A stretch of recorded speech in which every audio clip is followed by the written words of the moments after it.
Recording. जय हिंद दोस्तों, गुरुन की ऑनलाइन प्लेटफॉर्म पे आप सभी का स्वागत है। जैसे कि आपने डे फर्स्ट और डे सेकंड पे फिजिक्स, केमिस्ट्री और बायोलॉजी के क्लासेस देखी हैं। अब हम इसी सीरीज को आगे बढ़ाते हुए आज हम बायोलॉजी का chapter number second biological classification को डिस्कस करेंगे। Aristotle was the earliest to attempt more scientific basis for classification. इस चैप्टर में डियर स्टूडेंट्स हम डिस्कस करेंगे किस टाइप से क्लासिफिकेशन की जो प्रोसेस थी वो आगे बढ़ी। पहले 2 किंगडम क्लासिफिकेशन आया, फिर 3 किंगडम क्लासिफिकेशन आया और फिर आगे जाकर 5 किंगडम क्लासिफिकेशन आया। So Aristotle was the earliest scientist attempt a more scientific basis for classification. First of all classification का जो प्रोसेस है वो प्रोसेस एरिस्टोटल अरस्तु ने स्टार्ट किया था। उन्होंने दिया स्टूडेंट बिल्कुल सिंपल मॉर्फोलॉजिकल कैरेक्टर्स को देखकर प्लांट्स को और एनिमल को डिवाइड किया था। सो प्लांट्स को उन्होंने 3 पार्ट्स में डिवाइड किया, ट्रीज, श्रूब्स एंड हर्ब्स। और इसी टाइप से दिया स्टूडेंट्स उन्होंने एनिमल्स को 2 पार्ट्स में डिवाइड किया, which have red blood and anima or enema. Okay, dear students, which have had red blood and those that did not. Okay, so Aristotle was the earliest to attempt more scientific basis for classification. He used simple morphological characters to classify plants into trees, shrubs, okay, trees, shrubs and herbs. So dear students, plant को उन्होंने वृक्ष, शाख और झाड़ी के अंदर किस type से डिवाइड किया मॉर्फोलॉजिकल कैरेक्टर्स को देखकर, और एनिमल्स को उन्होंने डिवाइड किया कि कुछ एनिमल्स में तो रेड ब्लड सेल्स हैं और कुछ एनिमल्स में रेड ब्लड सेल्स नहीं है। So dear students, he also divided animals into 2 groups, those which had red blood and did not. Okay, now biological classification is the scientific process of arrangement of organisms into groups and subgroups. In previous class we discussed about that topic. हमने पिछली class में class day first और day second में हमने देखा था किस type से क्लासिफिकेशन हुआ था। मींस ऑर्गेनिज्म को उनके सिमिलैरिटीज और डिससिमिलैरिटीज के बेस पे हमने उनको डिवाइड किया था, राइट। और यही क्या था, क्लासिफिकेशन था, जिसको हमने टैक्सोनॉमी में स्टडी किया था। फर्स्ट ऑफ ऑल हमने उसका आइडेंटिफिकेशन किया था, सेकंड हमने क्या किया था, नोमेनक्लेचर किया था, और थर्ड हमने उसका क्लासिफिकेशन किया था। INC is the 3 terms which are related to taxonomy, and taxonomy deals with taxonomy is a branch of science which deals with the INC, identification, nomenclature and tax and classification. Okay, into groups and subgroups on the basis of similarities and dissimilarities, यानी उनकी समानता और असमानताओं के आधार पर plants को grouping में और एनिमल्स को और ऑर्गेनिज्म को ग्रुप में डिवाइड करना इन अ हायरार्की ऑफ कैटेगरीज। अब हमने देखा था इन प्रीवियस क्लासेस हमने क्लासिफिकेशन हायरार्की को देखा था। तो फर्स्ट ऑफ ऑल हमने देखा था कि किस टाइप से हमने देखा था कि किंगडम में डिवाइड किया था, जो हमारे पास टैक्सॉन था वो किंगडम था, यानी इसको हिंदी में हमने कहा था कि ये जगत है, ठीक है। जितने भी ऑर्गेनिजम्स थे उनको हमने फर्स्ट ऑफ ऑल डिवाइड किया था किंगडम में। हमने चेक किया था कि वो कौन से किंगडम के थे। प्लांट्स के थे तो प्लांट किंगडम, एनिमल के थे तो एनिमल किंगडम, और इसी टाइप से मोनेरा के हैं, प्रोटिस्टा के हैं या फंजाई के हैं। ओके, इसके बाद जो सेकंड हमारे क्लास आया था किंगडम के बाद हमारे पास आया था phylum. In previous class we discuss about that point. इसको अगर एनिमल है तो हमने क्या कहा था, फाइलम था। अगर एनिमल था, अगर हमारे पास एनिमल था तो हमने उसे फाइलम में रखा था। हमने देखा था फाइलम कौन सा है, एनिमल है तो कॉर्डेट हो सकता है, नॉन कॉर्डेट हो सकता है। और इसी टाइप से अगर हमारे पास कोई प्लांट होता था तो हमने डिवीजन रखा, राइट। इन प्रीवियस क्लास में डिस्कस अबाउट दैट। ये क्लासिफिकेशन हायरार्की है और ये पदानुक्रम कहते हैं। इसके बाद फाइलम के बाद किंगडम, फाइलम, फाइलम के बाद हमने देखा था क्लास आया था जिसको हमने क्या कहा था, वर्ग, ऑर्डर, जिसको हमने कहा था गण। इसके बाद हमारे पास आया था फैमिली, यानी हमारे पास आया था कुल। इसके बाद हमने देखा था, इसमें हमने देखा था जीनस को, यानी हमारे पास था वंश। और लास्ट में हमने देखा था कि कुछ एनिमल्स को उनकी सिमिलैरिटीज के बेस पे कुछ स्पीशीज किया था, राइट, जिसे हमने कहा था जाति। यही क्लासिफिकेशन हायरार्की था। इसी सीक्वेंस में हमने क्लासिफिकेशन किया था एनिमल्स का, क्लासिफिकेशन हायरार्की, वर्गीकी, पदानुक्रम, right. Now we discuss about importance of classification. अब क्लासिफिकेशन का क्या इंपॉर्टेंस है, क्लासिफिकेशन का डियर स्टूडेंट्स क्या महत्व है, वो हम डिस्कस करते हैं। क्लासिफिकेशन का महत्व इट इज ये इंपॉर्टेंट है किसी भी ऑर्गेनिज्म की, किसी भी प्लांट की या किसी भी ऑर्गेनिज्म की, लिविंग बीइंग की सिस्टमैटिक स्टडी के लिए। उसका सिस्टमैटिक अगर हमें स्टडी करना है तो हमें क्लासिफिकेशन करना होगा, राइट। और यहाँ पे एनिमल्स की इतनी ज्यादा बायोडाइवर्सिटी है कि हम एवरी ऑर्गेनिज्म की स्टडी नहीं कर सकते, हर एक ऑर्गेनिज्म की स्टडी हम नहीं कर सकते। सो हम उसे सिमिलैरिटीज और डिससिमिलैरिटीज के बेस पे ग्रुप और सब ग्रुप्स में डिवाइड करते हैं। उसके बाद हम ग्रुप्स की इजीली स्टडी कर सकते हैं। It is not possible to study every organism. Study of one or two organism of a group gives sufficient information about the essential feature of the group. अब देखिए डियर स्टूडेंट्स, ये बात ऐसा है कि जैसे हम सभी मैमल्स की स्टडी नहीं कर सकते, बट अगर मैमल्स के जनरल कैरेक्टर को देख ले तो हमें उन ग्रुप के एनिमल्स के जनरल कैरेक्टर्स पता चल जाएंगे। जैसे हमने देखा था कि एनिमल्स के मैमल्स के कौन से कैरेक्टर थे, मैमल्स पे थे मैमेली ग्लैंड्स प्रेजेंट थी, राइट। मैमल्स के क्या कैरेक्टर थे, मैमल्स में डायफ्राम प्रेजेंट था, मैमल्स में एक्सटर्नल ईयर पिन्ना था, बॉडी सरफेस पे हेयर्स प्रेजेंट थे। तो ये मैमल के स्पेसिफिक कैरेक्टर में जो मैमल्स जितने भी मैमल्स में जनरल कैरेक्टर होंगे तो हम इजीली क्या कर सकते हैं स्टूडेंट्स, उनकी स्टडी हम कर सकते हैं, right. Okay, it help in the identification of organism. अब कोई भी नया ऑर्गेनिज्म हमें मिला है, कोई भी नया ऑर्गेनिज्म हमें मिला है तो हम उसे इजीली क्लासिफाई कर सकते हैं। अगर हमें क्लासिफिकेशन हायरार्की आती है, आइडेंटिफिकेशन, नोमेनक्लेचर, क्लासिफिकेशन आता है तो हम उसकी क्लासिफिकेशन हायरार्की में, क्लासिफिकेशन में उसको एग्जैक्ट पोजीशन हम दे सकते हैं, राइट। इसके बाद classification help in knowing the relationship amongst different groups organism. ये हमने क्या किया था, सिमिलैरिटीज और डिससिमिलैरिटीज के बेस पे एनिमल्स को डिस्क्राइब किया था। सो हम यहाँ पे उनके रिलेशनशिप भी देख सकते हैं कि किस एनिमल का किस टाइप से, किससे, किस स्पीशीज से या किस फैमिली में क्लोज है। जैसे हमने देखा था कैनिडी और फेलिडी, कैनिडी और फेलिडी, राइट। कैनिडी हमारे पास डॉग फैमिली थी, फेलिडी हमारे पास कैट फैमिली थी। इन दोनों को हमने कार्निवोरा में रखा था, राइट, कार्निवोरा में रखा था। सो हम क्या कर सकते हैं क्योंकि इनके रिलेशनशिप हमें पता है, इनमें क्या सिमिलरिटीज है, हमें केवल क्लासिफिकेशन से ये पता चलता है, right. The organism of past cannot be studied without a proper system of classification. अब किस टाइप से एनिमल का इवोल्यूशन हुआ है, किस टाइप से एनिमल का इवोल्यूशन उद्विकास हुआ है, उन सभी की स्टडी केवल और केवल क्लासिफिकेशन के बाद ही आती है। Next is called kingdom system of classification. अब हम देखते हैं कि किस टाइप से क्लासिफिकेशन आगे बढ़ा था। फर्स्ट ऑफ ऑल आया था हमारे पास two kingdom classification given by Carolus Linnaeus, right, and he divided the kingdom as Plantae and Animalia on the basis of cell wall. कोशिका भित्ति के आधार पर उन्होंने प्लांट्स को और एनिमल्स को डिवाइड किया था। प्लांट्स वो थे जिनमें कोशिका भित्ति यानी सेल वॉल प्रेजेंट होती है, और animals are those animal which have not cell wall present, right. अब हम जरा इस टाइप से देखें तो क्या होती है सेल वॉल, क्या होती है, बिल्कुल बेसिक सा सवाल होता है कि ये सेल वॉल क्या होती है। अब जरा हम देखते हैं कि सेल वॉल को किस टाइप से होती है। ये देखिए, ये हमारे पास एक सेल वॉल है, सॉरी ये हमारे पास एक सेल है,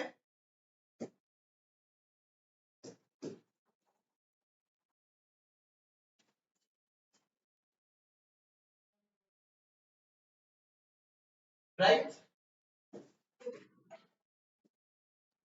इसी टाइप से हम एक और बना सकते हैं इसके अंदर, ये देखिए, ठीक है, एक और हम ड्रॉ करते हैं। और अब हम देखते हैं कि किस टाइप से प्लांट सेल और एनिमल सेल में डिफरेंस है, ठीक है।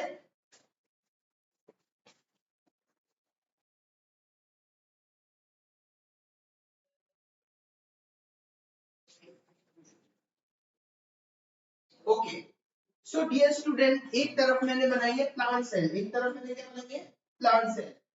ये है मेरे पास प्लांट सेल और ये मेरे पास क्या है, एनिमल सेल।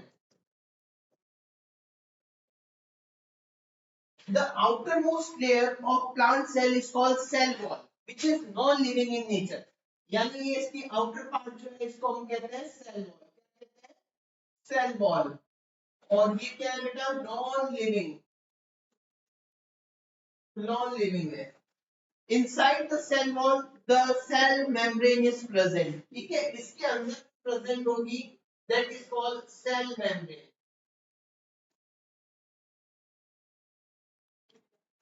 ठीक है। इसी सेल मेम्ब्रेन का दूसरा नाम होता है प्लाज्मा मेम्ब्रेन,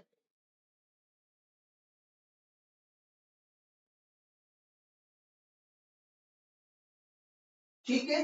अब डियर स्टूडेंट, यानी the outermost layer of plant cell is called cell wall and the secondary layer of animals sorry plant cell is called plasma membrane और cell membrane.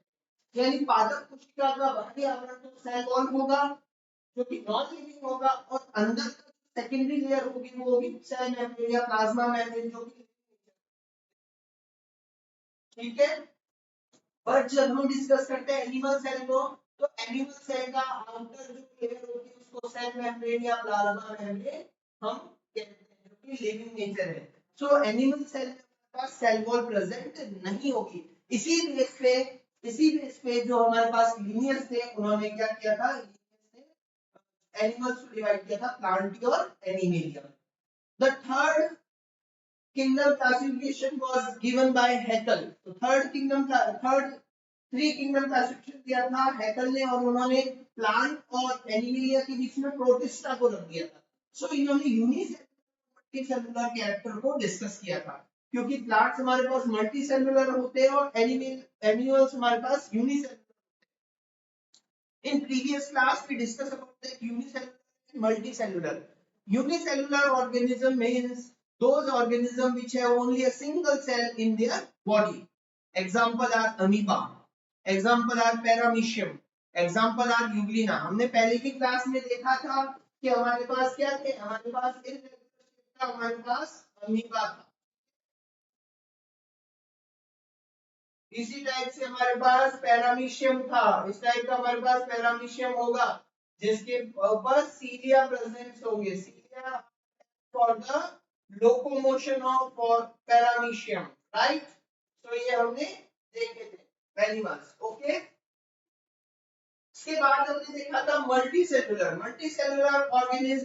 Organism means those organism which have more than one cells are present in their body. उनकी body में एक से ज्यादा sales होंगी और sales जो है वो वर्क करती है एक साथ, जैसे प्लांट्स है, जैसे एनिमल है, they are multi cellular, right. Now we discuss about five kingdom classification. In previous class we discuss about that protista, so protista, fungi, plantae, animalia, okay. तो ये किसने दिया था classification, that classification was given by RH Whittaker ने organism को 5 kingdom में classify किया था, मोनेरा, प्रोटिस्टा, फंजाई, प्लांटी और animalia, right. Monera, protista, fungi, plantae and animalia into kingdom system of classification organism group on the basis of presence and absence of cell wall। अभी हमने discuss किया था कि cell wall base पे इन्होंने divide किया था as proposed by Linnaeus, father of taxonomy. In previous class we discussed about that point. Linnaeus कौन है? Linnaeus, the scientist who gave the binomial nomenclature. He suggests that every organism have a unique name made by two components. First name is suggests that the genus name and the second name is referred that the species name. किसी भी organism का first name उसके genus को refer करेगा, second name उसके species को refer करेगा। First name genus, second name species. Example homo sapiens, homo refer to genus homo and species and sapiens refer to species, right? The botanical name of tomato, Solanum lycopersicon. Solanum genus को refer करेगा, lycopersicon species को refer करेगा। potato, Solanum tuberosum, Solanum genus को refer करेगा, tuberosum species को refer करेगा। brinjal, Solanum melongena, Solanum refer करेगा genus को और मेलॉन्जिना रेफर करेगा स्पीशीज को। तो बाइनोमियल नोमेनक्लेचर किसने दिया था? लिनियस ने दिया था, Carolus Linnaeus. Three kingdom system was given bye Hückel. अब ये हैकेल साइंटिस्ट है, इन हैकेल साइंटिस्ट ने क्या दिया था? Three kingdom classification.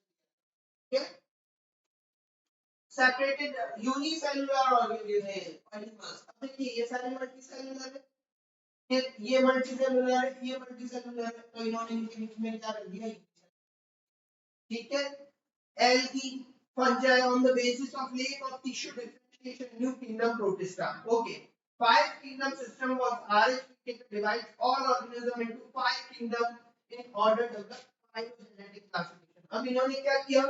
इन्होंने एक सिस्टमैटिक क्लासिफिकेशन दिया, जिसमें इन्होंने देखते हैं हम नेक्स्ट पेज पे इन्होंने किस तरह से आगे दिया था।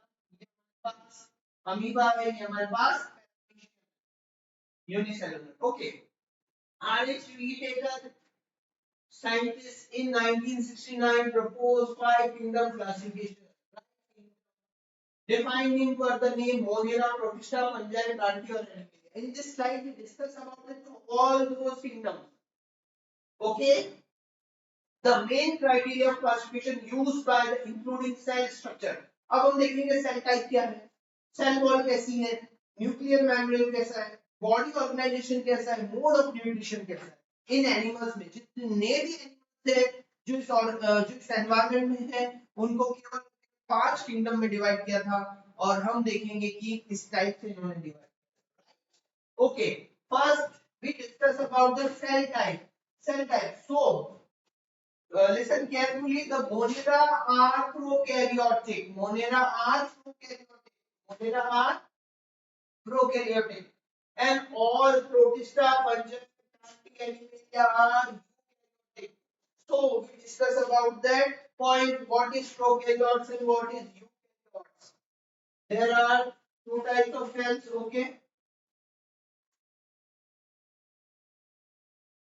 हमने दो तरह की कोशिकाएं बनाई हैं, सेल्स बनाई हैं। This is the okay,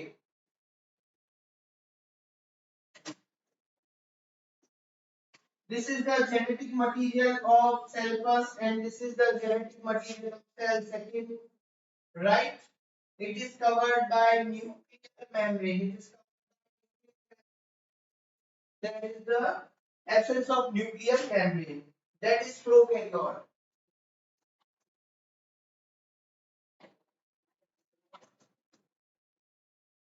Prokaryotic cell, and that is eukaryotic cell.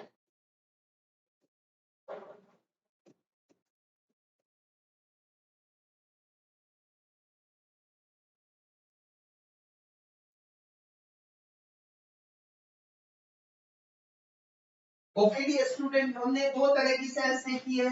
ये सेल हमारे पास प्रोकैरियोटिक सेल है, इसमें जेनेटिक मटेरियल के अलावा हमें न्यूक्लियर मेम्ब्रेन केंद्रक की झिल्ली नहीं दिखती है। सेकंड जो सेल हमारे पास यूकैरियोटिक सेल है, इस सेल में well developed nucleus outside the genetic material. Is it clear? Now we discuss about our slide. ये प्रोकैरियोटिक और डिफरेंस था। स्लाइड्स में आप देखेंगे केवल और केवल मोनोमर है, rest of all are eukaryotes. Now we discuss about cell wall. Now we discuss about cell wall. So dear students, इनकी सेल वॉल कैसी होगी? मोनेरा की बनी होगी, नॉन सेलुलोजिक। इसमें सेलुलोज नहीं होगा, सेलुलोज नहीं होगा तो क्या होगा? सेलुलोज नहीं होगा तो होगा म्यूकोपॉलीपेप्टाइड। ओके, पॉलीसेकेराइड्स की बनी होगी, अमीनो एसिड्स की बनी होगी, ठीक है, पेप्टाइडोग्लाइकेन की बनी होगी, पेप्टाइडोग्लाइकेन। ओके, प्रोटिस्टा में प्रेजेंट इन सब, कुछ में होगी और कुछ में नहीं होगी cell wall. Presence of fungi में is present cell wall present होगी वो काइटिन की बनी होगी, काइटिन की। अभी काइटिन हमारे पास कहाँ है? काइटिन हमारे पास एक काइटिन एक जगह और आता है बेटा, काइटिन आता है हमारे पास आर्थ्रोपोडा, जब हम उसका पैटर्न देखते हैं, बाहर कंकाल देखते हैं आर्थ्रोपोडा जीवों का, कॉकरोच फिर होता है आर्थ्रोपोडा की क्लास 9 में आया था, क्लास 9 में आया था। आर्थ्रोपोडा के जो कैरेक्टर होते हैं वो होते हैं joint appendages are present and compound eyes are present in arthropoda phylum, class 9th में आया था, राइट। ओके, प्लांट की भी सेल वॉल होती है तो सेल्यूलोज की बनी होगी, तो एलिमेंट का सेल वॉल होती नहीं है, अभी हमने डायग्राम में देखा था। Now we discuss about nuclear membrane. बिल्कुल यहाँ पे ये सवाल, ये पॉइंट हमने डिस्कस किया है, यहाँ न्यूक्लियर मेम्ब्रेन एब्सेंट होगी, rest of all those are. Body organisation cellular type का होता है, इसमें भी सेलुलर टाइप का होता है, यहाँ मल्टी सेलुलर और होते हैं but loose tissues. Okay, loose tissues. Okay, multi cellular जो होते हैं अभी हमने डिस्कस किया था, वो फंजाई से स्टार्ट हो जाते हैं। प्लांट के हमारे पास टिश्यूज प्रेजेंट होते हैं, जाइलम प्रेजेंट होता है, फ्लोएम प्रेजेंट होता है, ठीक है। इसी टाइप से स्टोमेटा और काफी सारे हमारे पास टिश्यूज प्रेजेंट होते हैं। ओके, एनिमली में जब हम डिस्कस करते हैं तो ऑर्गन सिस्टम लेवल का आ जाता है, हमारे पास बॉडी ऑर्गेनाइजेशन हो जाता है, डिफरेंट काइंड के हमारे पास सिस्टम्स होते हैं, excretory system, reproductive system, okay, respiratory system, ये सारे सिस्टम हमारे पास क्या होते हैं? प्रेजेंट होते हैं हमारी बॉडी में, होते हैं ना भाई, कितने सारे होते हैं, जैसे circulatory system, respiratory system, excretory system, पाचन तंत्र, श्वसन तंत्र, सर्जन तंत्र, ठीक है। Now we discuss about more of nutrition. They are autotrophic, कुछ ऐसे बैक्टीरिया होते हैं जो autotrophic होते हैं और कुछ कीमोसिंथेटिक होते हैं, केमिकल के थ्रू अपना फूड फॉर्मेशन करते हैं, हेटेरोट्रॉफिक होते हैं, मींस अदर ऑर्गेनिज्म के लिए डिपेंडिंग होते हैं। ऑटोट्रॉफिक न्यूट्री और जब इस तरह को डिस्कस करते हैं तो ये भी क्या होता है? ऑटोट्रॉफ और heterotroph, that is connective link between living and non living. Is example of euglena में क्या होता है? दोनों टाइप। फंजाई में क्या होता है? हेटेरोट्रॉपिक और सैप्रोफाइटिक मोड ऑफ न्यूट्रिशन होता है। सैप्रोफाइटिक मींस डेड ऑर्गेनिज्म होते हैं, उनके ऊपर फूड के लिए डिपेंडिंग होते हैं। इसके एग्जांपल्स यीस्ट और मशरूम्स हम देखते हैं। प्लांटिंग में हमारे पास all those plants are photosynthetic, ठीक है, फोटोसिंथेटिक होता है, हमने प्रीवियस क्लास में देखा था, फोटोसिंथेटिक की रिएक्शन हुई थी, 6CO2 plus 6H2O gives 6H12O6 plus 6O2 और ये ऑक्सीजन एटमॉस्फेयर में रिलीज होगी, देखा था ना हमने। तो ये सारे प्लांट्स यहाँ से अपना फूड मेकिंग क्यों कर रहे हैं? With the help of sunlight, with the help of chlorophyll pigments, ठीक है, in the with the help of stomata in the leaf, हमने ये सारे कैरेक्टर्स देखे थे, ठीक है। All animals are heterotrophic, ठीक है। Now we discuss about next slide, that is called Monera. अब हम किसको डिस्कस कर रहे हैं? मोनेरा किंगडम को डिस्कस कर रहे हैं। अब हम डिस्कस कर रहे हैं मोनेरा किंगडम को, कि किंगडम मोनेरा क्या है, ठीक है। अभी हमने देखा था मोनेरा किंगडम में जो एनिमल्स होते हैं वो सारे कैसे होते हैं? Prokaryotic. The kingdom includes all prokaryotes, सारे prokaryotes में होंगे, माइक्रोप्लाज्मा इसमें होगा, बैक्टीरिया इसमें होगा, एक्टिनोमाइसीट्स और एंड साइनोबैक्टीरिया भी इसमें आएंगे, यूनिसेलुलर होंगे prokaryotes, certain most primitive of forms. The cells are microscopic, many animals हैं केवल और केवल हम उनको माइक्रोस्कोप की हेल्प से देखते हैं, right. And cell wall is generally present, generally cell wall होगी। genetic material are not organized into nucleus or that अभी हमने डिस्कस किया था that nuclear membrane is absent and genetic material is free inside the cytoplasm, right? Okay, next DNA, membrane bounded organelles are absent। membrane bounded organelles जैसे हमने mitochondria को देखा था, double membranous structure, outer membrane होती है, inner membrane होती है, Christie present होती है, इंटर माइटोकॉन्ड्रियल स्पेस प्रेजेंट होता है ना। इसी टाइप से प्लास्टिड होता है, प्रीवियस क्लासेस में आपने डायग्राम को देखा होगा, कहीं ना कहीं ऐसा डायग्राम था आपके, कभी ना कभी आया होगा। इस डायग्राम में आप देखते होंगे माइटोकॉन्ड्रिया इस टाइप से, ठीक है, ये ऐसा का ऐसा आपने स्ट्रक्चर देखी होगी बिल्कुल, ठीक है। This is called outer layer, this is called inner layer, this is the cristae and the F1 particles are present। ये हमारे पास माइटोकॉन्ड्रिया था, ठीक है। इसी टाइप से जब हम प्लास्टिक्स को देखते हैं तो प्लास्टिक भी हमारे पास ऐसा होता है जिसके ऊपर हमें थैलेकॉइड्स और ग्रेनम इस टाइप से अरेंज मिलते हैं, ठीक है। इस टाइप से हमारे पास थैलेकॉइड्स और ग्रेनम मिलते हैं। तो मेम्ब्रेन बाउंडेड जितने भी ऑर्गेनिल्स हैं वो हमें मेम्ब्रेन बाउंडेड जितने भी हमारे पास ऑर्गेनिल्स हैं वो सारे के सारे एक्सेप्ट होंगे, right. Reproduction is a asexual except combination, बिल्कुल सिंपल टाइप का रिप्रोडक्शन होगा।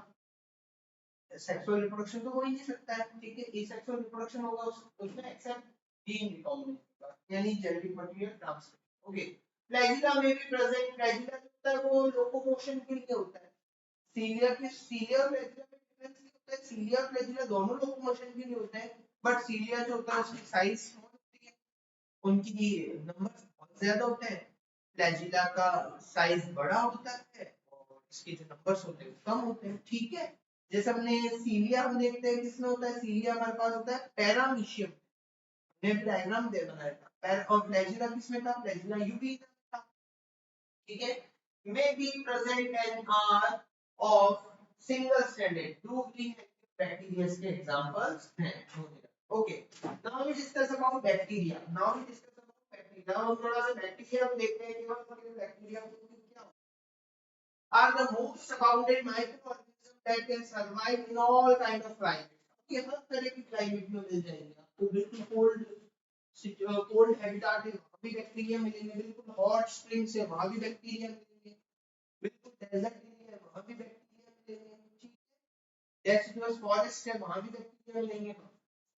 They are group of most primitive prokaryotes which are live under most hostile conditions like extremely salty area, बिल्कुल ऐसा salt area वहां पे आपको halophiles मिलेंगे। So bacteria उनको हेलोफाइल्स कहते हैं। हॉट स्प्रिंग में आपको थर्मोएसिडोफिलस मिलेंगे जो बहुत ज्यादा टेम्परेचर पे भी सर्वाइव करते हैं। एंड मार्शी एरिया मैथेनोजन्स मिलेंगे, मार्शी एरिया होती है ना वहां पे आपको मैथेनोजन्स मिलेंगे। They differ from other bacteria in having different cell wall structure। दूसरे बैक्टीरिया से डिफरेंट हो सकते हैं, कैसे होंगे? इनकी सेल वॉल की स्ट्रक्चर से। और ओके, एब्सेंस ऑफ पेप्टाइडोग्लाइकॉन, ये अभी हमने डिस्कस किया था, बैक्टीरिया की सेल वॉल पेप्टाइड की बनी होती है, राइट। तो इसमें क्या एब्सेंस है कि बैक्टीरिया में नहीं होगा। ये प्रिमिटिव बैक्टीरिया को हम आर्की बैक्टीरिया कहते हैं, जो इस सारे जो बैक्टीरिया के हम डिस्कस कर रहे हैं यार Archie bacteria, right. Halophiles, Thermoacidophilus, Methanogens। Methanogens are present in the gut of animal like cows, buffaloes। अभी ruminants क्या होते हैं? जो जुगाली करने वाले, जो गाय हैं, भैंसे हैं, जो जितने भी जानवर जो जुगाली करते हैं, आप देखते हैं वो खाना खाने के बाद अपने माउथ को चलाते रहते हैं, मुंह को, तो वो ruminants होते हैं। वो क्या करते हैं? ruminants होते हैं, राइट। सो उसमें बायोगैस का प्रोडक्शन होता है। वो बायोगैस किस टाइप से बनती है? ये बैक्टीरिया में help Thermogens bacteria, right? From the dung of these animals, right? Now we discuss about the next slide, which is says that the different types of bacteria. First is foci bacteria, जो गोल होते हैं। Second जो bacillus है, ठीक है, जो छड़ के आकार के होते हैं। Flagellum इसमें present है। और फोर्थ हमारे पास विब्रियो है, comma shape vibrio, vibrio colony, जिससे आपको पता है हेजा, right. We have next slide, eubacteria। They are called true bacteria। इनको क्या कहते हैं कि स्टूडेंट्स? इनको कहते हैं true bacteria। True bacteria कहते हैं। They consist rich cell wall, bright cell wall, if motile contain flagellum। अगर ये गति कर रहे हैं तो इनमें flagellum होगा, ठीक है। Cyanobacteria और blue green algae are gram positive। एक ग्राम पॉजिटिव स्टेन का एक एक्सपेरिमेंट होता है जिसमें आपको पता चलता है कि बैक्टीरिया जो है वो ग्राम पॉजिटिव है या फोटोसिंथेटिक, यानी अपना फोटोसिंथेसिस करते हैं बैक्टीरिया। They contain chlorophyll. ये क्लोरोफिल एक मेन पिगमेंट होता है जो आप क्लास 11 में पढ़ोगे। आप पढ़ोगे कि डिफरेंट टाइप के जब हम क्लोरोप्लास्ट को डिस्कस करते हैं तो उनमें पिगमेंट्स भी होते हैं, chlorophyll A, chlorophyll B, xanthophyll, carotenoids. जब आप आगे डिस्कस करेंगे तो हम उसको डिस्कस करेंगे। इनमें भी क्या होता है, क्लोरोफिल ए होता है, कैरोटीनॉइड्स होता है, कैरोटीनॉइड्स भी है इनमें। दे मे बी यूनिसेलुलर, एक कोशिकीय हो सकते हैं, कोलोनियल, कोलोनियल मींस ये सारे कॉलोनी फॉर्म करके रह सकते हैं, एक साथ ग्रुप में रह सकते हैं, जैसे हमने फोकस में देखा था, ठीक है। फिलामेंटस, एक फिलामेंट के फॉर्म में हो सकता है, देखिए एग्जांपल है नॉस्टॉक का, एग्जांपल है नॉस्टॉक का filamentous, blue green algae nostoc का example. Okay, that are okay. Fresh water marine और टेस्ट्रियल, ये कहाँ मिल सकते हैं, फ्रेश वाटर में मिल सकते हैं, मैराइन में मिल सकते हैं, टेस्ट्रियल में मिल सकते हैं। Some of them have specialized heterocysts to form nitrogen fixation. Okay, यहाँ पे वर्ड आया नाइट्रोजन फिक्सेशन, वो हम डिस्कस करते हैं। कभी ना कभी आपने वर्ड पढ़ा होगा नाइट्रोजन स्थिरीकरण, ठीक है। नाइट्रोजन स्थिरीकरण क्या होता है, means nitrogen fixation, plant cannot take the free nitrogen molecules, है ना, प्लांट जो होते हैं वो नाइट्रोजन फ्री मॉलिक्यूल्स, जो नाइट्रोजन है N2 गैस उसको ले नहीं सकते।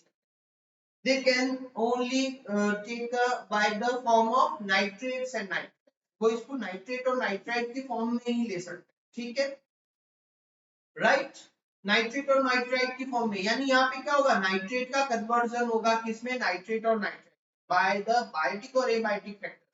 कुछ बायोटिक और एबायोटिक फैक्टर्स क्या करते हैं, नाइट्रेट नाइट्रोजन को नाइट्रेट और नाइट्राइट में कन्वर्ट करते हैं, और यही प्रोसेस क्या कहलाती है, that process is called nitrogen fixation. तो बैक्टीरिया है, the bacteria is called nostoc and anabaena, ये क्या करते हैं, नाइट्रोजन फिक्सेशन में हेल्पफुल होते हैं। इनमें specific cell inflammatory cellular sheet बनने से, और ये एल्की नॉस्ट्रोक के एक्सट्रीमिंग इसको,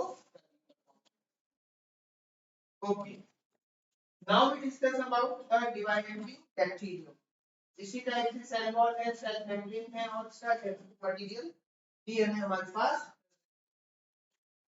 नेक्स्ट स्लाइड हमारे पास आती है, और ये हमारी लास्ट स्लाइड है, इसको हम डिस्कस कर रहे हैं। हमारे पास chemosynthetic bacteria, oxidized inorganic substance, nitrate, nitrite, ammonia, इनको क्या करते हैं, इनको ये इन सब्सटेंसेस के थ्रू अपनी एनर्जी को गेन करते हैं, ठीक है, यानी ये अपने फूड को गेन करते हैं, प्रोड्यूस एनर्जी, एनर्जी को प्रोड्यूस करते हैं, help in recycling in nitrogen, phosphorus and sulphur, यानी इनकी रिसाइक्लिंग करते हैं, ठीक है।